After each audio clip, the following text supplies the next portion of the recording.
Hello and very good morning to all my dear students. Dear students, आपण पाहता 11वीचं unit number second that is the introduction to analytical chemistry आणि आजचा आपला topic आहे topic number 2.5 that is the chemical reactions and stoichiometric calculations. Topic simple आहे, छोटासा आहे, ठीक आहे. तर समजून घ्या, लवकर समजते. बघा रे, केमिकल रिॲक्शन्स अँड स्टॅच्योमेट्रिक कॅल्क्युलेशन समजते, रिॲक्शन माहित आहे, केमिकल माहित आहे, स्टॅच्योमेट्रिक म्हणजे काय बघा. Simple a calculation based on balanced chemical reaction or equation called as the stoichiometric calculation. जहाँ लिहिला आहे a calculation based on balanced chemical equation or reaction is called stoichiometric calculation. हे लिहून दिला आहे तर लिहून घेत जा थोडं, त्यासाठीच लिहून देतो मी. मग आता होते कसं रे, याचा अर्थ काय? एखादी समजा एक्सप्रेशन नावाची कोणती केमिकल रिॲक्शन आहे, एक्स पासून वाय होऊन राहिला, ए पासून बी होऊन राहिला, एखाद्या गॅस पासून दुसरा गॅस बनवून राहिला, एका सॉलिड पासून दुसरा गॅस सॉलिड बनवून राहिला. ही जर एक रिॲक्शन आहे ती बॅलन्स केमिकल आहे, त्याच्यावर आधारित जे कॅल्क्युलेशन्स असतात त्याला आपण स्टॅच्योमेट्रिक कॅल्क्युलेशन्स म्हणत असतो. तर आता स्टॅच्योमेट्रिक कॅल्क्युलेशन जे आपण पाहतो त्याच्यामध्ये काही इन्फॉर्मेशन तुम्हाला भेटते. Information for solving the problem based on chemical equations. म्हणजे तुम्हाला जे स्टॅच्योमेट्रिक कॅल्क्युलेशन्स करायचे आहेत त्या कॅल्क्युलेशन सॉल्व्ह करण्यासाठी तुम्हाला काही इन्फॉर्मेशन लागेल. ती इन्फॉर्मेशन कोणती आहे? पहिली आहे, it indicates the number of moles of reactant and number of moles of product in the chemical reaction. याचा मराठी अर्थ सिंपल असा अर्थ, जसं आपण नंबर ऑफ मोल्स तर पाहिलं आहे बेटा. नंबर ऑफ मोल्स काढण्याचा फॉर्म्युला आहे मास अपॉन मोलर मास. ज्या गोष्टीचा नंबर ऑफ मोल्स काढायचा आहे त्याचा मास घ्यायचा जेवढा किती ग्रॅम मध्ये असेल तो, आणि त्याचा मोलर मास जो फॉर्म्युल्यावरून निघते, ठीक आहे. त्याचं जे आन्सर आहे त्याला नंबर ऑफ मोल्स म्हणतात. आपण हे खूप वेळा रिपीट केला आहे. मग काय म्हणते, इट इंडिकेट्स म्हणजे दर्शवणे, दाखवणे. तू दाखवतो म्हणजे काय, तुम्हाला number of moles of reactant and product in the chemical reaction. Number of reactant and product दोन्ही याचे नंबर ऑफ मोल्स काढता येतात म्हणतात आणि ते दर्शवले जातात. दुसरा आहे, it indicate the relative masses of reactant and product in the chemical reaction. Relative masses म्हणा किंवा मास म्हणा, तो कॅल्क्युलेट करता येते. रिलेटिव्ह मास म्हणा और जो व्हॉल्यूम म्हणा, हे तुम्हाला त्याच्या फॉर्म्युल्यावरून समजते, काढता येते. मी तुम्हाला काढून दाखवतो, त्यानंतर पाहू आपण. म्हणजे काय होते, इट इंडिकेट, तो दर्शवते. काय दर्शवते? Relative masses of the mass of reactant and product. जेव्हा मी एक्झाम्पल घेईल ना, आता याच्या थोड्या वेळानं घेईल, तुम्हाला लक्षात येणारच आहे. तर product in the chemical reaction. Third, it indicates the relationship between volumes of reactant and the product in the chemical reaction at STP.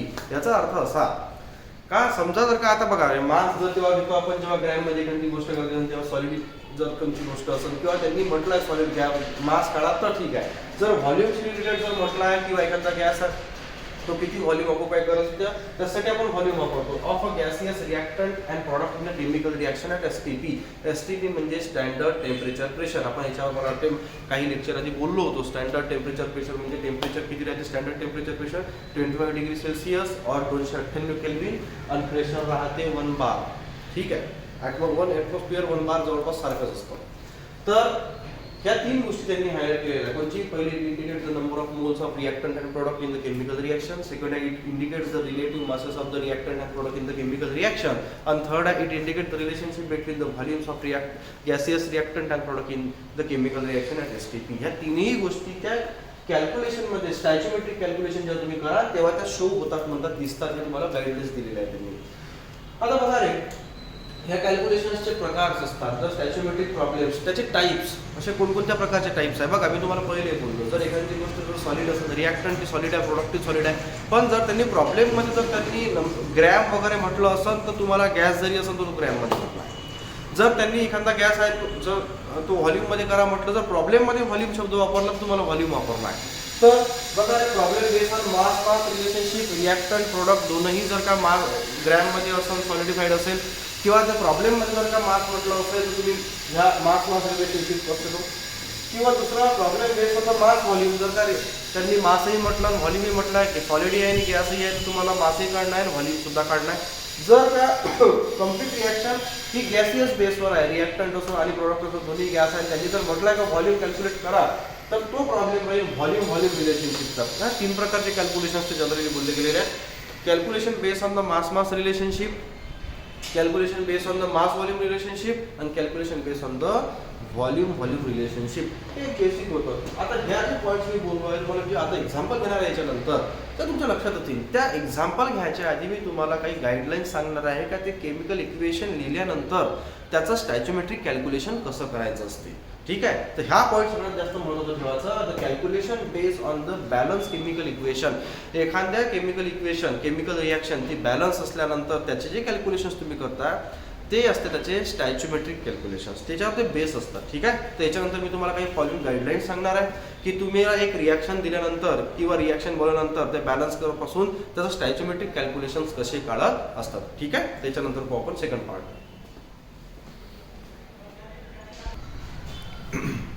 आता बघू एक्झाम्पल जसं आपण बोललो होतो, काही फॉलोइंग गाईडलाईन्स सांगलो मी तुम्हाला कॅल्क्युलेशन्स करण्याच्या आधी काही कॅल्क्युलेशन्स कसे करत असतात. मी ते गाईडलाईन सांगितलं तुम्हाला एक्झाम्पल एक करून दाखवणार आहे. फार अजून एक घेऊ लागेल त्या एक्झाम्पल, पण समजून घ्या. बघा स्टॅच्युमेट्रिक कॅल्क्युलेशन करत असताना फॉलोइंग गाईडलाईन दिलेली आहे. पहिली गाईडलाईन हे सगळ्यात पहिले तुम्ही एक कन्सिडर करा रिॲक्शन जे तुम्हाला दिलेली असेल किंवा तुम्हाला बनवायला लावली असेल ते रिॲक्शन बनवा, लिहा, त्यानंतर त्याला बॅलन्स करा. हे महत्त्वाचं आहे. जर रिॲक्शन बॅलन्स झाली नाही तर सगळं तुमचं आन्सर चुकत जाते. म्हणजे take a reaction or write the reaction and balance it. झालं. बॅलन्स केल्यानंतर रिॲक्शनमध्ये रिॲक्टंट आणि प्रोडक्टचे नंबर ऑफ मोल्स काढायचे. नंबर ऑफ मोल्स काढण्यासाठी फॉर्म्युला आपण बोललेलो आहे, मास अपॉन मोलर मास. ठीक आहे. नंबर ऑफ मोल्स काढल्यानंतर तुम्हाला त्याचे रिलेटिव्ह मासेस आणि व्हॉल्यूम कॅल्क्युलेट करावं लागते. जर तुम्हाला ग्रॅममध्ये म्हटलं असं, जसं ह्या प्रॉब्लेममध्ये CO2H2O हे ग्रॅममध्येच म्हटलं आहे त्यांनी, CH4 हा मिथेन ग्रॅममध्ये काढा म्हटलं तर त्यामुळे तुम्हाला मास शब्द वापरा. जर व्हॉल्यूम म्हटलं असतं, जर गॅस म्हटलं असतं, त्यांनी जर व्हॉल्यूम काढा म्हटलं असतं तर तुम्ही मग तिथं व्हॉल्यूम वापरा. तर दुसरा पहिला पॉईंट आपण सांगितला आहे का, take a reaction or write the reaction and completely balance. हे मस्ट आहे. सेकंड मी म्हणून राहिलो आहे की सांगितलं गेलेलं आहे की त्यांचा नंबर ऑफ मोल्स रिॲक्टंट आणि गॅसियसचं राईट डाऊन काढा. थर्ड असं आहे की एक तर relative mass or volume calculate करा. आता रिलेटिव्ह मास ऑर व्हॉल्यूम ह्या त्याच्या फॉर्म्युल्यावरून कळत असते, काढता येत असते. मी करून दाखवतो, समजतोच तुम्हाला. आणि त्यानंतरचा लास्ट पॉईंट असा आहे की तुम्ही त्या कॅल्क्युलेशन्स जे असे कराल की जसं आता तुम्ही पहिल्यापासून ऐकलं आहे की समजा एक माणूस जर 10 तास काम करतो तो 2 माणसं किती करेल, जवळपास सारखंच असते. पण समजा जर का एक जर का मँगो आहे तो जर का 5 रुपयाला आहे तर 25 मँगोची किंमत किती. ठीक आहे. जसं एक जर लिंबू जर का 20 रुपयाला आहे, एवढं महाग राहत नाही पण सांगतो, तर मग 10 लिंबाची किंमत किती यानुसारचे कॅल्क्युलेशन्स करावं लागतात त्याच्यामध्ये. ठीक आहे. आता बघू. बघा सगळ्यात पहिले काय म्हटलं आपले प्रश्न समजून घेत जा. तुम्हाला आन्सर येतो पण प्रश्नच नाही समजत. तुम्ही लिहिता भलतंच, त्यांना विचारलं की वेगळं असते. कॅल्क्युलेट मास ऑफ, मास म्हटलाय त्यामुळे मासच कळायला लागेल तुम्हाला. Calculate mass of CO2 and H2O formed on complete combustion of CH4 gram of combustion of 24 gram of CH4 gas. काय म्हटलंय त्याचा प्रश्न पहिले समजून घ्यायचा तुम्ही. कॅल्क्युलेट करा म्हणते किती मास CO2 आणि किती मास H2O तयार होईल जेव्हा CH4 हा कम्प्लिटली बर्न होईल, कंबस्ट होईल. आता तुम्हाला इतकं दिलेलं आहे, त्यांनी रिॲक्शन सुद्धा दिलेली नाही, त्यामुळे तुम्हाला रिॲक्शन सुद्धा आहे तयार करणं आहे. तर कंबशन रिॲक्शनचा अर्थ असा होतो एखादी गोष्ट ऑक्सिजन सोबत रिॲक्ट होणं किंवा कम्प्लिटली बनवणं. म्हणजे रिॲक्शन आता ऑक्सिजन सोबत रिॲक्ट का म्हटलं मी, कारण ऑक्सिजन नसेल तर कोणतीही गोष्ट जळू शकत नाही. बघा रे, सगळ्यात पहिले काय करायचं, तुम्हाला बॅलन्स केमिकल इक्वेशन लिहायचं आहे. नाव CH4. ठीक आहे. मानला हा गॅस. चला बोल. CH4 चं कम्प्लीट कंबशन, एखादी गोष्ट बिना ऑक्सिजन जळते का एवढं सांगा मला. नाही ना. मग इथं लिहायचं ऑक्सिजन O2. काय असतं तो गॅस. ठीक आहे. त्यानंतर आता याची रिॲक्शन कशी होईल.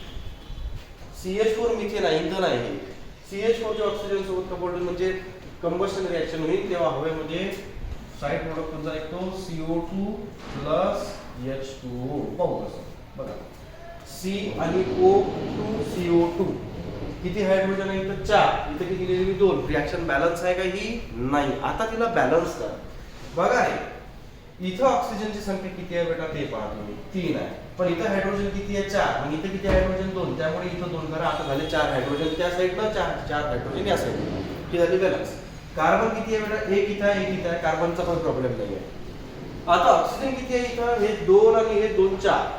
इथं 4 आहे, इथे किती आहे 2, मग इथं किती द्यावं लागेल 2. ही झाली तुमची बॅलन्स रिॲक्शन. ठीक आहे. हा गॅस आणि हा लिक्विड, वॉटर लिक्विड. एवढं आलं नाही तर ते प्रॉब्लेमला हातही लावलं पडत नाही, हे समजून घ्या. कारण त्याला कम्प्लीट कंबशन ऑफ CH4 म्हटलं ना, कंबशन विदाउट ऑक्सिजन होतच नाही, त्यामुळे ही रिॲक्शन लिहिल्यानंतर बॅलन्स करायची.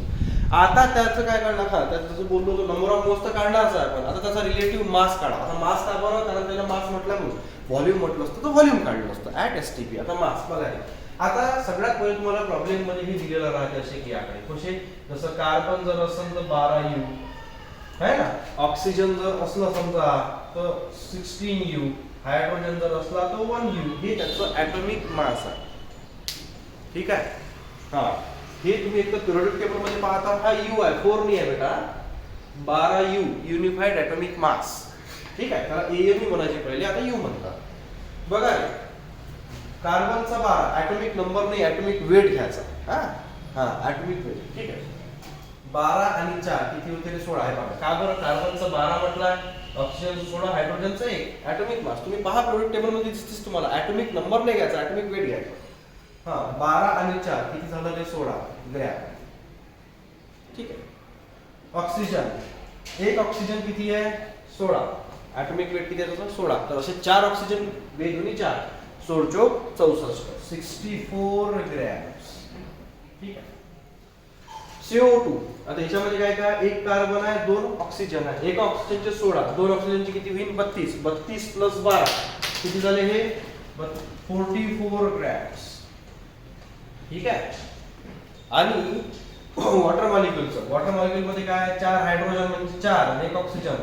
हा ठीक आहे. आता 2 ऑक्सिजन आहे, हे बघा पहिले आपण जर असं केलं तर एक वॉटर मॉलिक्युल आहे, एक वॉटर मॉलिक्युलचं किती निघते, 16 प्लस 2 18, मग 2 चे किती निघाल, 32. किंवा असं केल्यापेक्षा असंही करा, एक ऑक्सिजनचा 16 तर 2 ऑक्सिजनचे 32, 32 आणि 4 36, त्यामुळे 36 ग्रॅम.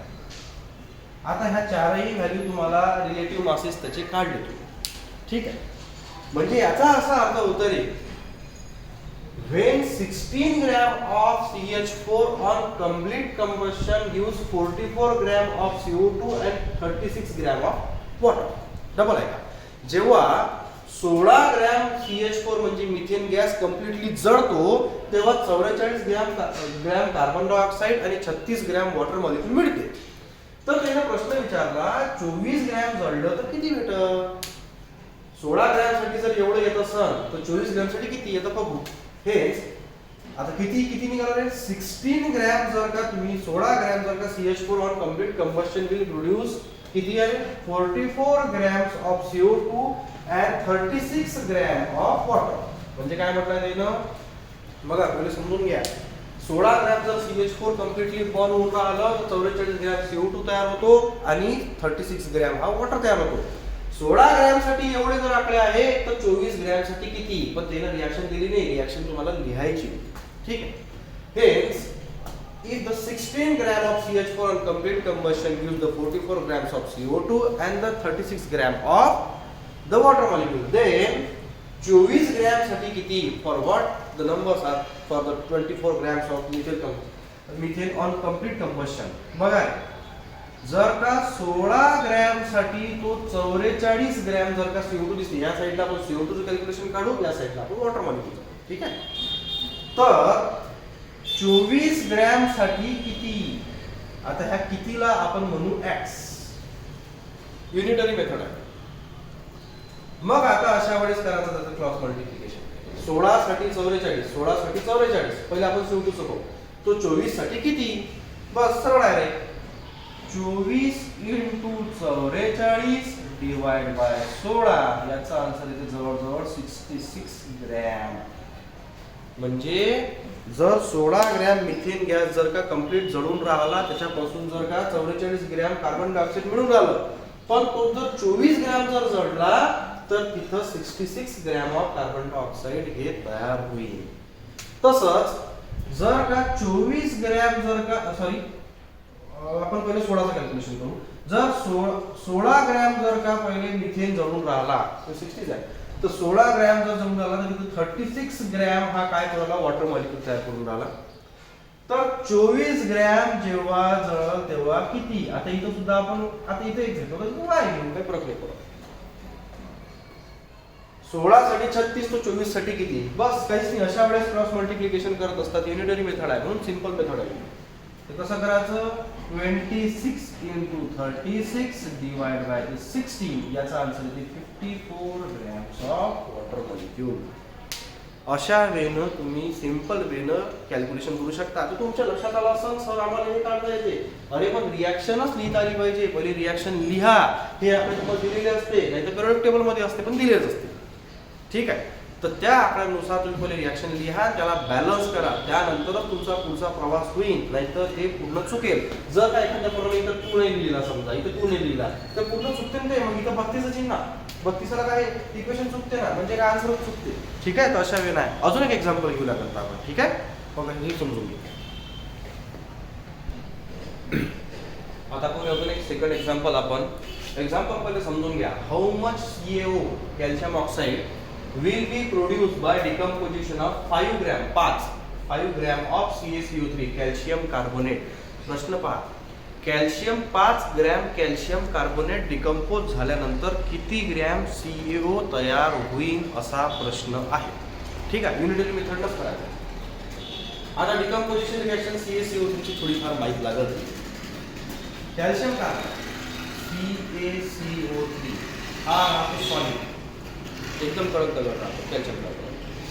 याचा डिकम्पोजिशन जेव्हा हीट होईल 1200, 1400, 1500 डिग्रीच्या जवळपास लागते त्याला हीट. असं एकदम सिंपल हीटवर नाही होत, पण ठीक आहे, ती कंडिशन इथं काही विचारली नाही. तर यातून तयार होते CaO. बघा, एक कॅल्शियम गेला, एक ऑक्सिजन गेला, बरोबर, पण काय राहिला C आणि 2 ऑक्सिजन प्लस CO2. आता CaO हा सुद्धा सॉलिड आहे, हा राहतो गॅस. तो तुम्हाला ग्रॅम मध्ये म्हटला, त्यामुळे मास काढावा. ठीक आहे, म्हणजे कॅल्शियम कार्बोनेटची डिकम्पोजिशन जर केली तर CaO म्हणजे कॅल्शियम ऑक्साईड आणि CO2 म्हणजे कार्बन डायऑक्साईड गॅस मिळते. आता मास काढावर त्याचं पाय, कॅल्शियमसाठी 14U म्हणजे 40, कार्बनसाठी 12U म्हणजे 12 आणि ऑक्सिजनसाठी 16U म्हणजे 16. हे तुम्हाला पिरियडिक टेबलमध्ये मिळते. ॲटॉमिक नंबर नाही घ्यायचा, ॲटॉमिक वेट घ्यायचा. मी नेहमी सांगू शकतो. बघा, आता कॅल्शियम किती आहे? कॅल्शियमचं 40 प्लस कार्बनचं 12 प्लस एक ऑक्सिजनचं 16, तर 3 ऑक्सिजन किती? 48. 40 हा हे झाले किती झाले? सरळ सरळ याची टोटल येते रे 100. ठीक आहे, ते झालं 100 ग्रॅम. CO 40 प्लस हे किती झालं रे? एक ऑक्सिजन 16, 6 5 म्हणजे हे झालं आन्सर 56 ग्रॅम. सिंपल आहे ना, काहीच करावं लागत नाही. पण याचं किती आहे? 12 प्लस एक ऑक्सिजन होतो 16, 2 ऑक्सिजन होतं 32, 2 2 4, 3 आणि 4, हे झालं याचा आन्सर. हे झालं 44 ग्रॅम्स. ठीक आहे, म्हणजे where 100 gram of CaCO3 on complete decomposition use 56 gram of CaO and 44 gram of CO2. पण आपल्याला याच्यात CO2 चं विचारलंच नाहीये. त्याने म्हटलं फक्त CO सांगा, तुम्हाला CO2 काढायचा असेल तो काढता येते. ठीक आहे, तर त्याला फक्त एवढंच म्हटलं आहे की 5 ग्रॅम CaCO3 जळल्यानंतर डिकम्पोज केल्यानंतर किती ग्रॅम CaCO3 बनल. तसं 100 ग्रॅम जर डिकम्पोज होत असेल तर 56 ग्रॅम बनते. ठीक आहे, हेच 100 ग्रॅम जर का CaCO3 on decomposition will produce 56 grams of the CO. ठीक आहे, आता तुम्हाला त्यानं 100 साठी 44 म्हणजे CO2 काढा असं म्हटलं नाहीये, पण काढत असलं काढायचं. ठीक आहे, now so 5 gram of CaCO3 will produce how much grams of the CaO. काय करायला लागते पहा, जर 100 साठी जर ते म्हणते 56, तर कितीसाठी काढा म्हटलाय देणार आहे? Then how much for 5 gram. आता इथं लिहा x, कारण x ची व्हॅल्यू काढायची आहे, युनिटरी मेथड वापरायचं. काय करावं लागतं रे? क्रॉस मल्टिप्लिकेशन करायचं जरा. 5 into 56 डिवाइड बाय करायचं 100. हे आन्सर जवळजवळ येते 2.8 ग्रॅम. म्हणजे 2.8 ग्रॅम कशासाठी आन्सर आहे? CaO. म्हणजे 2.8 ग्रॅम CaO तुम्हाला मिळेल जेव्हा 5 ग्रॅम CaCO3 डिकम्पोज होईल. 100 साठी 56, तर 5 साठी किती? 5 साठी तर ठीक आहे, पण 100 आणि 56 आहे हे तुम्हाला या बॅलन्स केमिकल इक्वेशन नुसारच दिसते. आता इक्वेशन बॅलन्स आहे का पहा. हे तर पहिलेच पाहा लागतं तसं. 2 आणि 3 ऑक्सिजन, 3 ऑक्सिजन, एक कार्बन, एक कॅल्शियम, एक calcium. The reaction is balance. No doubt. ठीक आहे, तर अशा वेळेला लागते. तर तुम्ही होमवर्क काय करा, त्याच्या या एक्झाम्पल मध्ये तुम्हाला कार्बन डायऑक्साईडचं काढा म्हटलं नाही, आपण मी म्हणतो तुम्ही कार्बन डायऑक्साईड काढून दाखवा. कसं? जर 100 ग्रॅम जर का CaCO3 जवळ जर का डिकम्पोज होऊन 44 ग्रॅम जर का CO2 भेटते, तर 5 ग्रॅम कॅल्शियम कार्बोनेट जर डिकम्पोज होत असेल तर किती ग्रॅम तुम्हाला कार्बन डायऑक्साईड मिळेल. आणि यानंतरचे दोन एक्झाम्पल आहे ते तुम्ही स्वतः करून पहा. मी तुम्हाला एक्झाम्पल करून दाखवले आहे. ठीक आहे. तर अशा वेळी ह्या सिंपल वेने आज आपण सायझोमेट्रिक कॅल्क्युलेशन शिकलो आहे. आणि तुम्ही एक्झाम्पल करून बघा. आणि सिंपल वे आहे बेटा, फक्त तुम्हाला रिॲक्शन काढता आली पाहिजे, बॅलन्स करता आली पाहिजे, बेसिक पासून चालू करायचं. ठीक आहे. जर काही प्रश्न असेल विचारा. आणि आजचा लेक्चर इथं संपवतो. धन्यवाद.